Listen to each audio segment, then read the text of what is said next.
Hello, Nira. Thank you so much for accepting to participate at the podcast.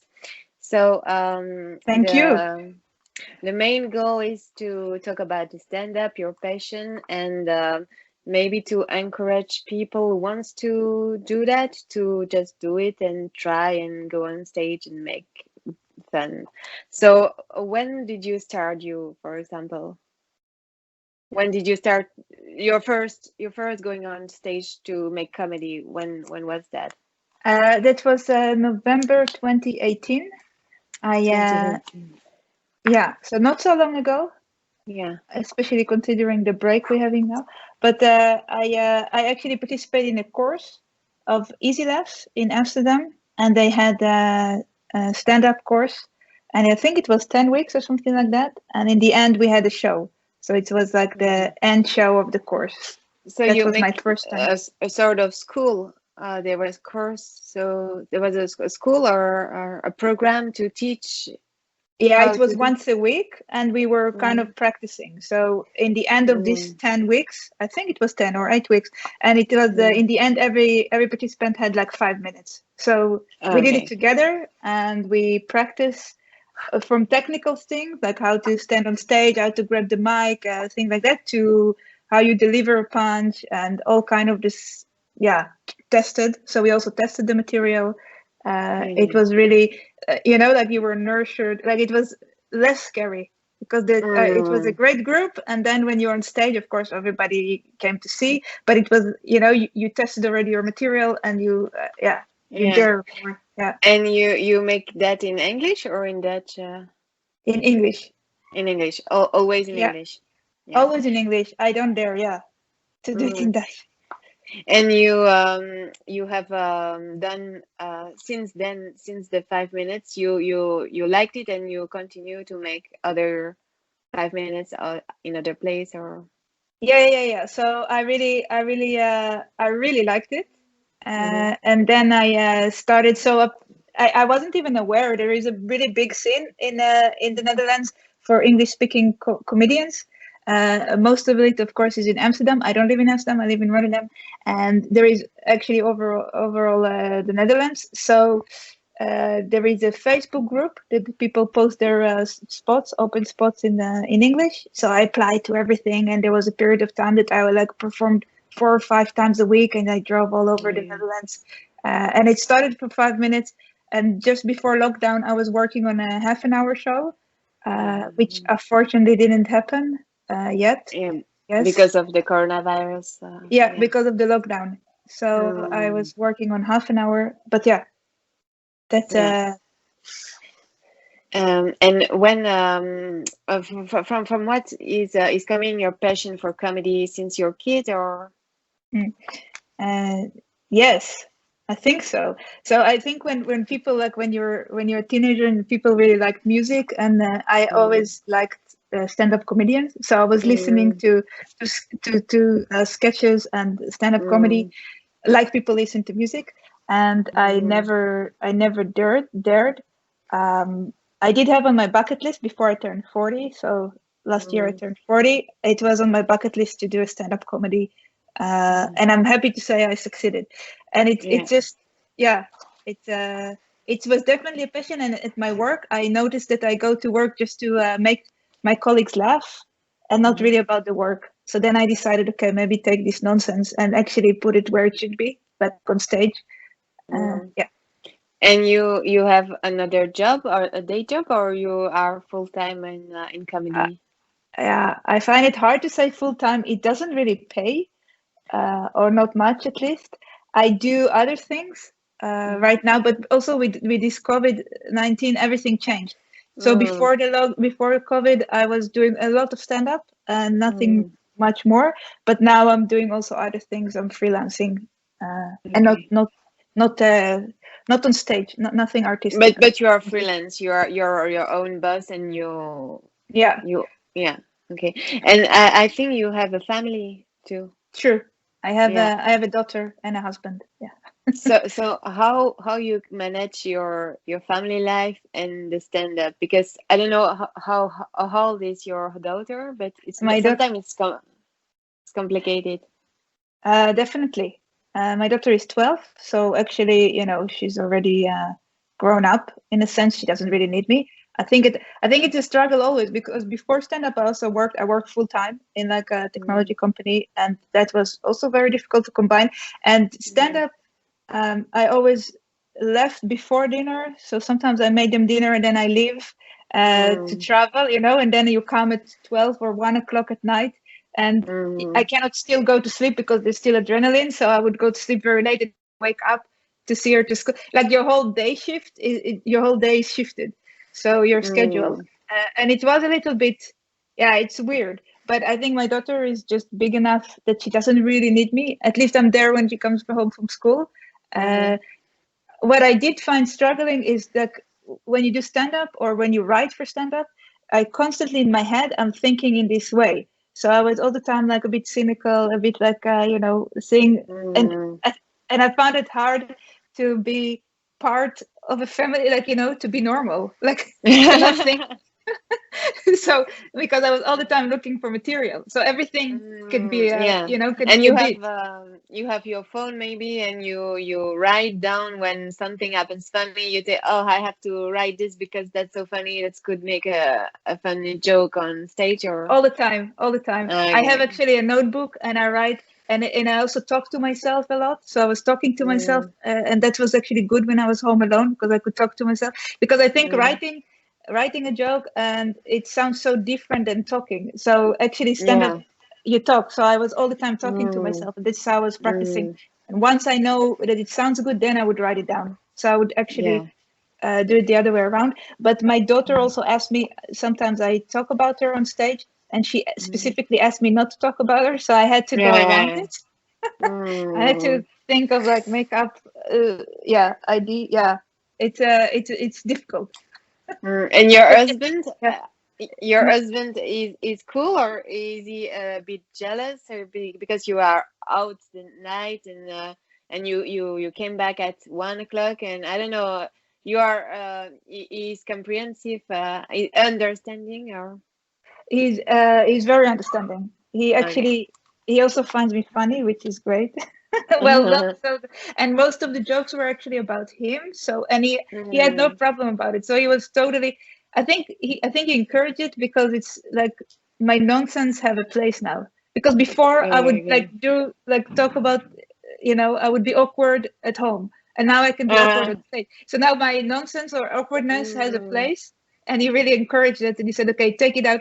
And he also, when I talked to him, he said, "Nira, don't try bits on me. I'm not your audience. Just take it to where it's supposed to be, because you mm. start also talking in bits, right? So hey, that's a So fault." So I would also test on him. Yeah, you think you have like two personalities, like the Nira who is very funny and performing and making the show, and the Nira maybe who has to be a more for family, more normal. I don't know.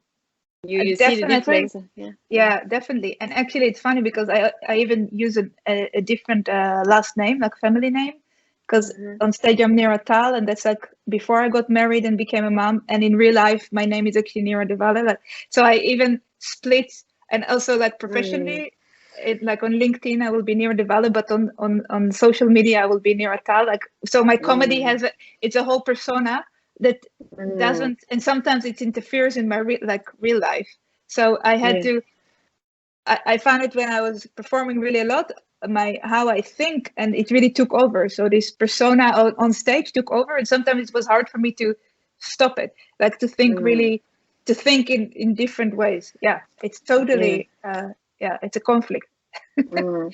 And I saw you in Brussels on stage, and you are very funny. And we talked a bit after the show, and I'm wondering, is you so you are very funny, you have success, and but have you more ambition, or have you goals that you want to go for example, I don't know, you want to full a big a big place, and I don't know, a lot of followers, or I don't know, have you some goal that you wanna arrive or It's a very good question, and I was struggling with it a lot.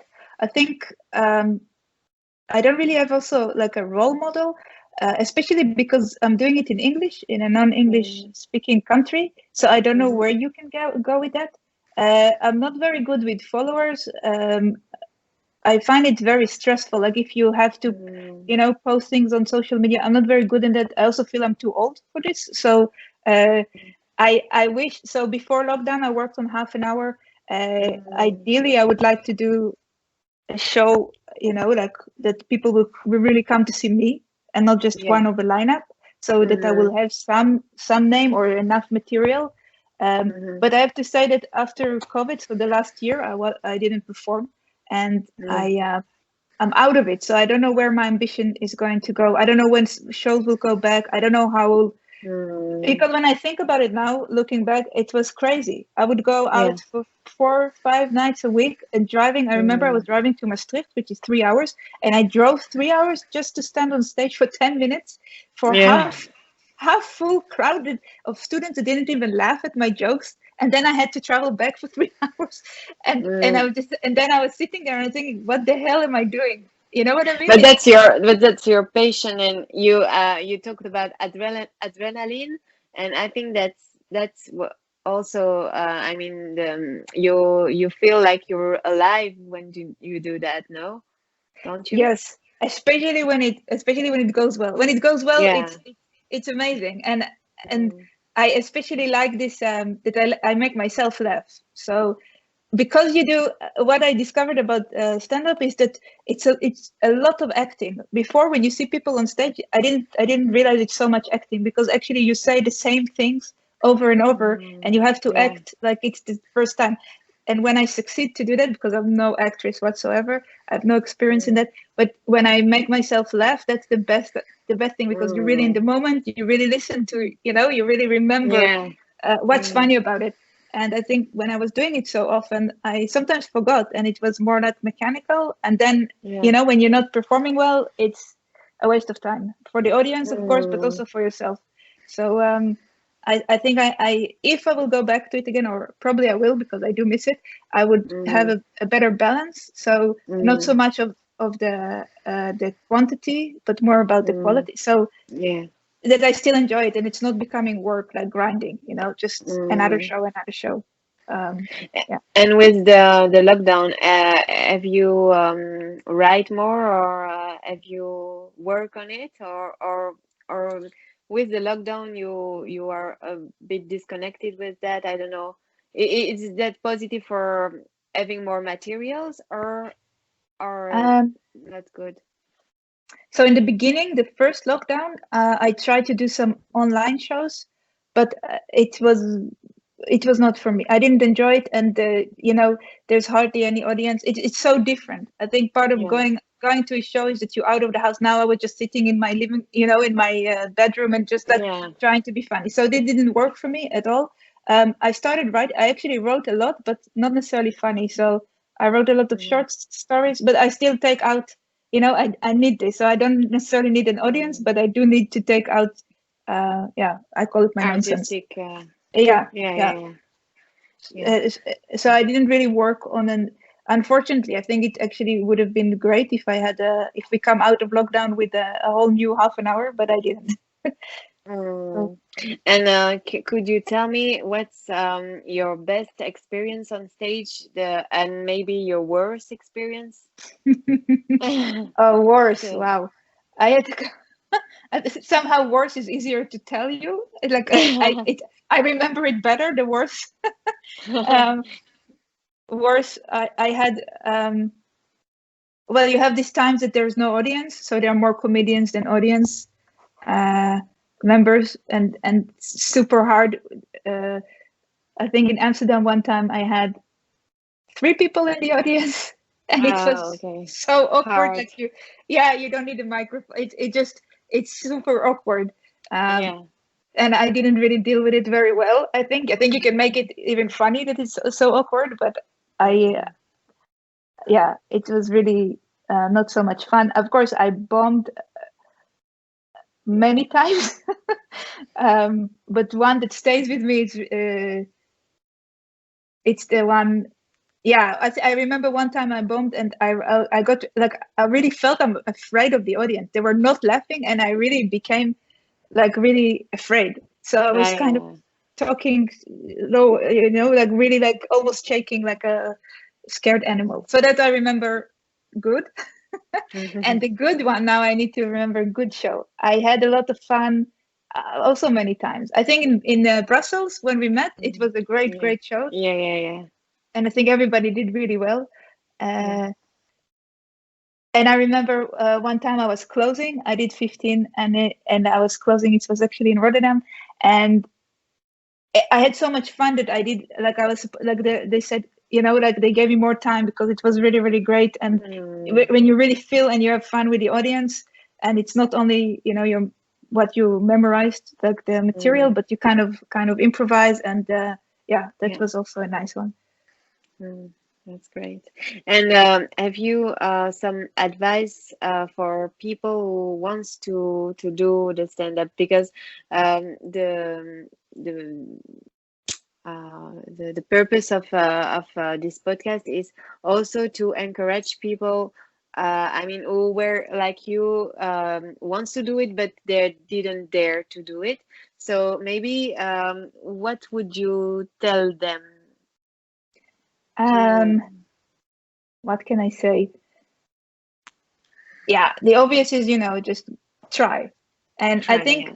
yeah, just try. I mean, what the worst that can happen? And I think it's good for every person to kind of also not succeed. So to be in this awkward position that people don't laugh, and then what? You know, just Mm. stand there. Yeah, you're still Um, alive. yeah, you're still alive, and it's also you learn a lot about yourself. So how do you deal with failure actually? And yeah, it's kind of failure, but it's yeah, it's character building. I don't know. Maybe I'm talking with a lot of cliches. I can say that if you're in the Netherlands, I think there is a really nice scene and very welcoming and warm of English speaking comedians, and it's really yeah, just reach out and try and go on stage, and you're not going to be good. That's fine because nobody's good. I Mm. think what do At they the say in first. the first for sure, but I think in the first what like 5 years, 10 years, I don't know, till you find your voice, it's not very Yeah. encouraging. But they say that you need a lot of experience till you become really, But you, reasonably good. your first scene on stage, you did it well, so you want to do it again. So that's great because most of the comedians, I think, they when they do it for the first time, it's not so good. And maybe for me, I wait 1 year and a half before I do my second one Oh because God. yeah. But then the second one was great, and then I made more. But yeah, the first one I was not well prepared, so that was hard. But but as you say, there's it's okay. I mean, if you didn't do well the first time, you can still.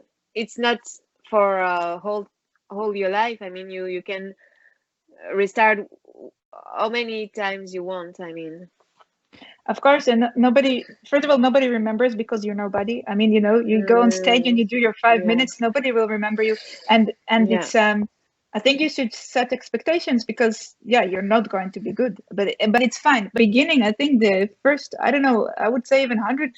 Show, like the beginning materials is you have to go through it. So Would you advise the school before because you have done one a course a courses to would you advise that to people who wants to do that or do you think I would. that's not necessary? I would definitely advise it. So it's like it's called Easy Left. It's a improv classes, and they do also Hmm. one stand up. I think it's like a greenhouse. It's like a very easy way to slide into the real stand up world. So the group, first of all, it's great people that you meet. Uh, um, and they're very encouraging, and it's really like nurturing. So it's like in a small, so every week we did like we practiced our material, and we were very friendly, and we're laughing at each other but also giving Mm, criticism or trying to improve the set. So when you come to the real world, you already have this great experience, Like it's artificial experience actually on stage, because we were really like learning how to pick up the mic from, because this is even scary when you have a Yeah. mic stand that doesn't work, or you don't know how to grab the Mm. mic, or even your how you stand and you get this friendly feedback. So I would Mhm. say it's really easing your way into the stand-up world for sure. Yeah. And to interact with the public, do you do that a lot? Is that easy for you or? Not my strong suit. I'm not so much my strong suit. I think that I would definitely have to do more. Before lockdown, I started also emceeing. Mhm. I was hosting a show in Delft, and I was the MC. And there, Yeah. all you need to do much more interaction. And I think it actually went.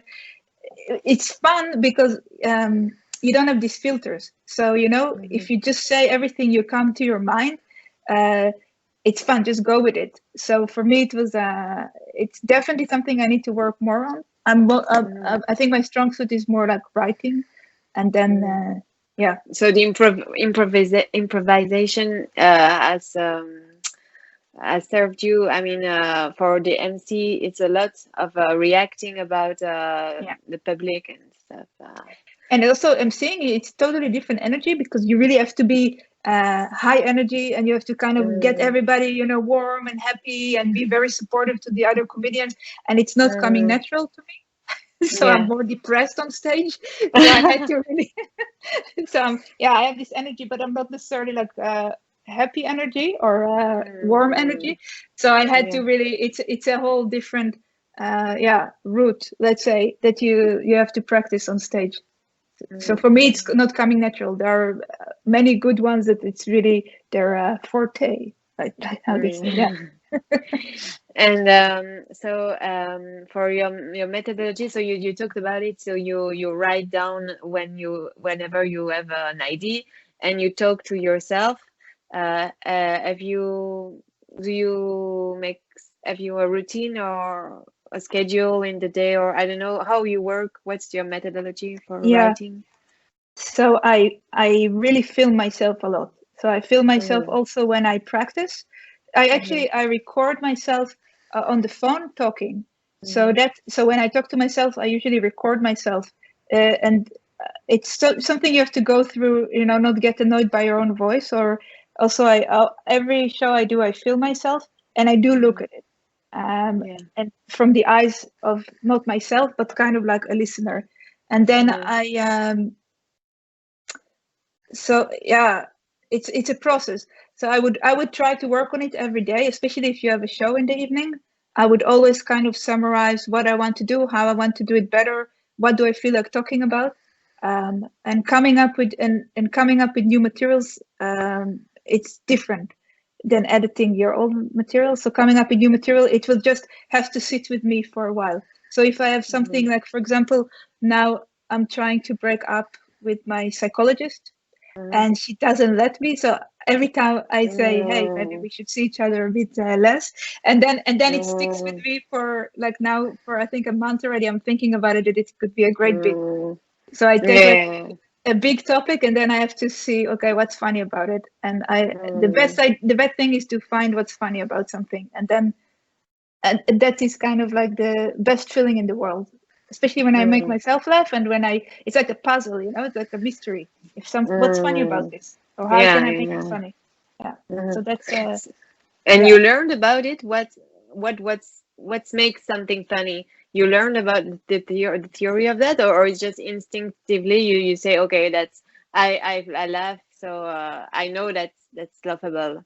I don't know. Yeah, I didn't read books or anything like that. I know I have some comedian friends that they are very methodical, like they have all these, Mm, and sometimes I can learn from it. For example, how to say the funny word in the end, or the rule of three, all these basics. I didn't really yeah. know, and I also don't do really.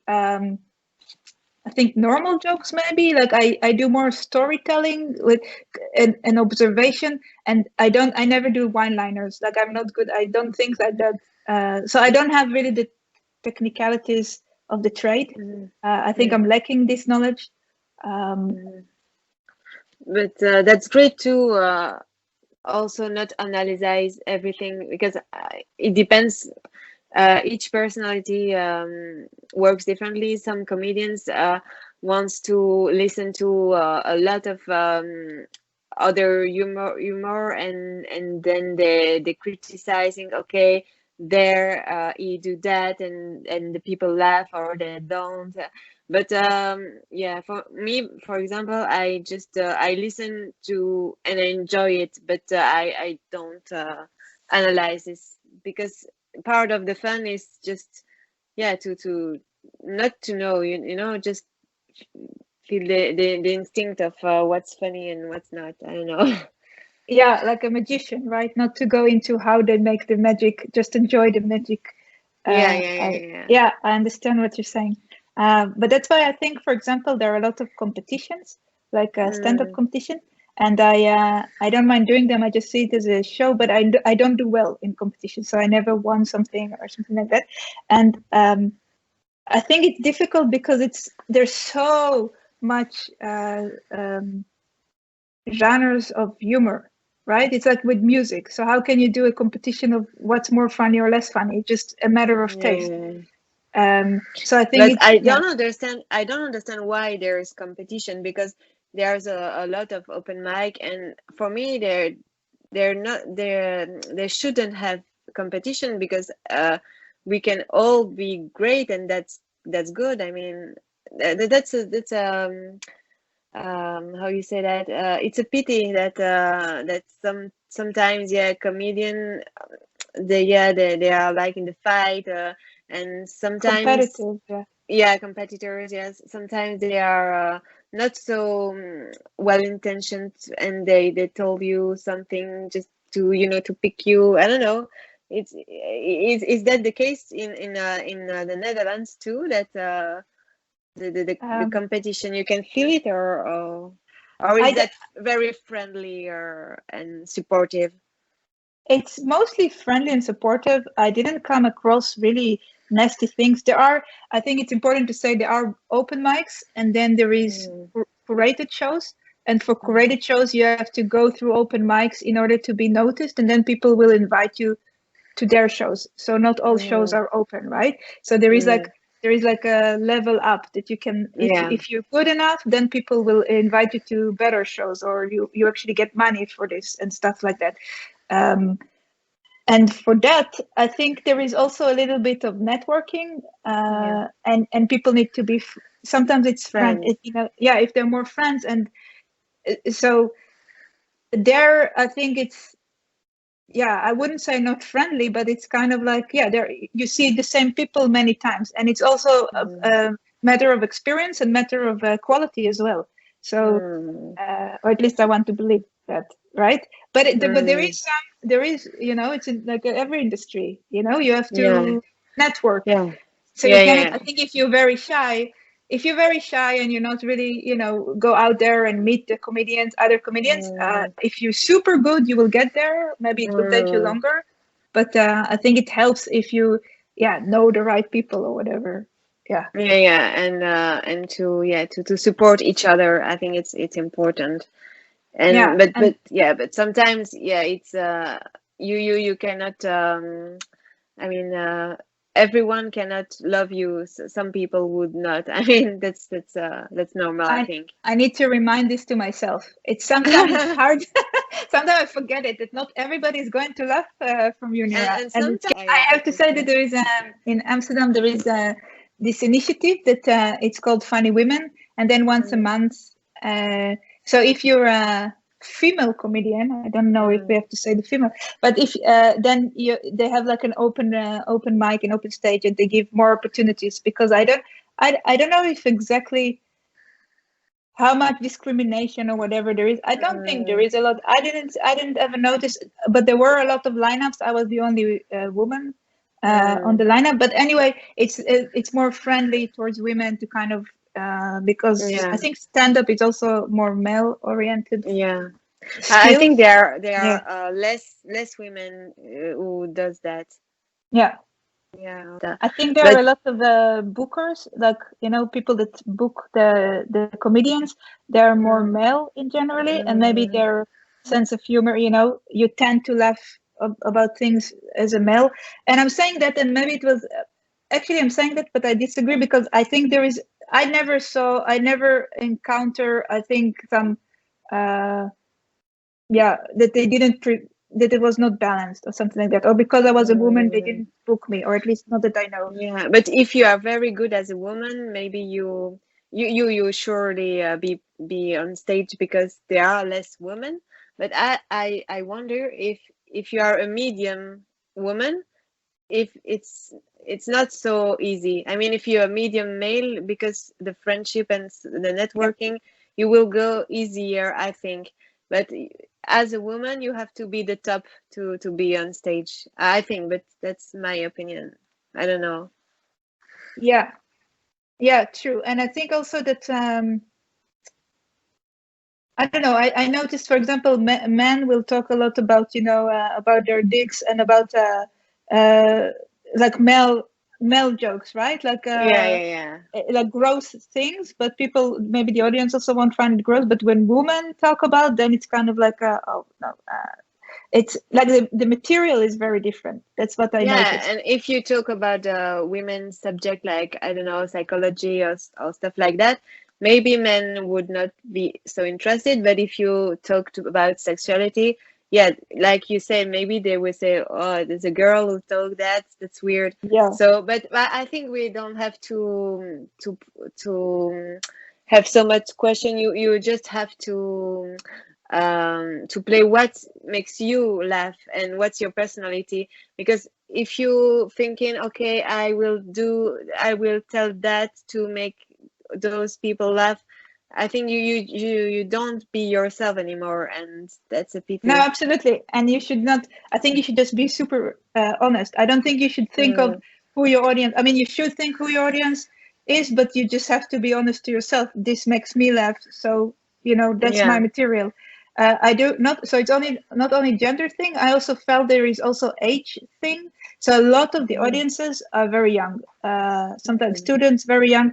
And I'm, like I said, I'm 40, and I talk about being a mom and being, you know, and sometimes I mm, feel there is this disconnect, like people don't really care what a, you mm, know, middle-aged woman has to say on stage. So you mm, should know your audiences also. So it's not only mm, gender, it's also ageism. I think there is yeah. also a part, and like I cannot be that popular. Like, you know, I don't have TikTok. I know what it is, of course, but like this, you know, you have these buzzwords or talking a lot about Tinder and stuff like that, Mm, and mm, outside of my world, and that audience find it very funny. So sometimes I feel there is this disconnect.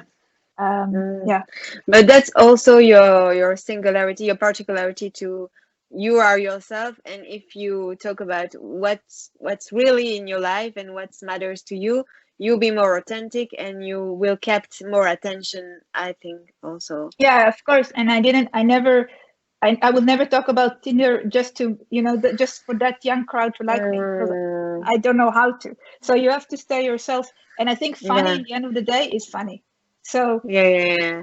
you know what I mean? And Yeah, yeah, in every moment of the day, you can find something that's funny. I mean, yeah. in the daily routine, there are a lot of things, and if you take time to write it down, you have materials. Because sometimes I heard comedians and they are, oh, I have to write. I have no idea. But if you are at you listen to the life.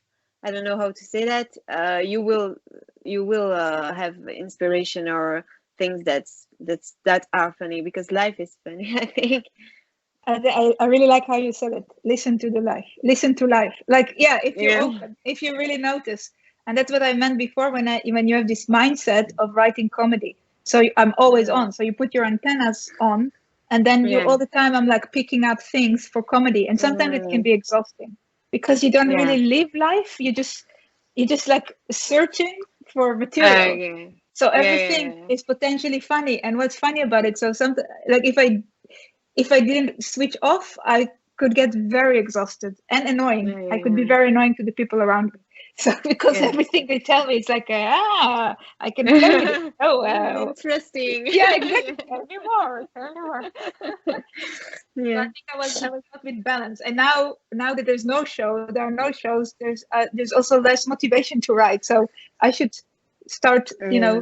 growing my antenna. And have you a strategy to um to play during lockdown? I mean, maybe play in the gardens or in the park, or I don't know, because I don't know how it's in the Netherlands, but in Belgium you have the right to make something at the outside, not inside but outside, with a mask. You can see people, and I don't know, maybe it's something to think about it, because we don't know how the scene going back. So have you think about other ways to do that, to have the public, and maybe, yeah, in the park, or I don't know, in the Yeah. gardens? So right now in the Netherlands, we are in a hard lockdown. We Mm. even have a avondklok, like a curfew. Ah, So you okay. cannot be out after 9 o'clock. So right now Mm. there's not really many options. I know they Mm-hmm. did. I know there was the International Comedy Festival in Utrecht, so they did it online, everything. Mm-hmm. So there are these possibilities. Yeah, but online, like you said before, it's not the same. You don't No, have it's not the same. the yeah, it's Yeah, harder. it's not the same. And I think also the problem is that when we go out of this COVID, a lot of small places that used to host comedy, they're also at risk of closing down. So Mm. maybe there will be less. I'm sure there will be less shows because there will be less places. I Mm. think the scene will need to recover slowly Yeah, after yeah, lockdown, after COVID. Yeah, yeah, yeah, unfortunately. yeah, yeah. That's been a long time now. 1 year Yeah, of one COVID. year. Yeah, Yeah. yeah. I hope we get through this. And yeah, I don't know if maybe you want to say something again. I don't know. We took about 40 minutes, but you want maybe add something that's important that you haven't said yet, or Um, I think the most important thing is that just to have fun. So yeah. I also got too much in my head when you asked me what is your goal or your ambition, and I think Mm-hmm. I went to it very ambitious. In the end, everybody probably wants to have a Netflix special or something like that. And sometimes when I get so ambitious, I forget to have fun, and Mm, and I think it's the nicer thing is not like to forget these goals or where is it going or whatever. It's just like the mm, actual thing that you're doing when you're on stage or mm, when you write or when you think of something funny, and that's how basically how you spend your time. And because if you have these goals and let's say it's not, it's it feels very far away or almost yeah. unattainable, and then I lose motivation, and then I'm like, so why am I doing it for? Mm, So I think you need to have fun and also keep the balance, but not do it too much or not do it too late, basically. And I think this year of break is great because I do miss it. So I really feel, oh, I miss that's it. important. Yeah, Yeah, that's your yeah, real passion. Yeah, exactly. Because before, when I was doing it just before lockdown, I was doing it like really too much. It's really four or five yeah. times a week. It was way too much, and I didn't miss it. It felt like work. It Mm, felt like, oh, I have to go to do another show, or like mm. the Yeah, the there fun was was not there. less fun. Yeah, Yeah, because it of was less fun. the numbers of date of show. Yeah, and also you don't have time to. Yeah, it became automatic, and I think Mm, and probably it's something I did. It's also my obsession. If I do something, I need to do it. I need to, and yeah. mm, So it was actually the lockdown came in a great time in hindsight, yeah. and now I really feel I miss it, and I miss the people, and I Mm, miss the going out, and I just miss it. So mm. So yeah, maybe you when you will restart, but maybe less, maybe once a week or twice, or I don't know. let's see. I'll see, and also not to forget to have fun with the material. I think there is this Mm, catch because people they call it open mic, but in an mm, open mic you also have to do really well in order to mm, get booked again. So a Mm, lot of people don't allow themselves to really be experimental and try new things because mm, you still have to prove yourself. So it's a bit, yeah, there is a catch there, you know. So an open mic is not yeah. necessarily an open mic. Mm, And I think I didn't allow myself to completely have fun because you're being judged. You're constantly being judged. It's immediately by the audience, but also by your peers and by bookers. And I think I should mm, forget about it and just have fun, you know. So they won't yeah, invite me to another show, or they will. But if you just have fun and you're being funny, I think that's the yeah, most important. Sometimes I forget that the actual thing is to be funny, yeah, not to go yeah. for shows. It's to be, you know, just to be funny. Yeah, yeah, yeah. That Yeah, people enjoy it, and yeah, yeah, yeah, that's it. it's It's great. Mm, yeah. So I think that's the take-home message, I guess, and that mm, yeah, in the future, because right now we cannot do much. So yeah. Then thank you very much, Nira, and I will write down the your name on the description of the video so people can follow you on Facebook, and you are on Instagram too, I think, and I am, YouTube. Okay, so yeah, but I don't do much with. I'm not very good with social things, so you can follow me, but not, you know, I'm a bit boring, so that's okay. no, no, but I don't know, man. But you're very talented, so Thank maybe you so much, Alexandra. people listening. I don't know if there is a lot of people who will listening because my channel has not a lot of viewers, but there are some, and they will for sure check your what's on your social network. I mean your video from Yeah. stage, yeah, and I'm sure they will enjoy it. Thank you so much, and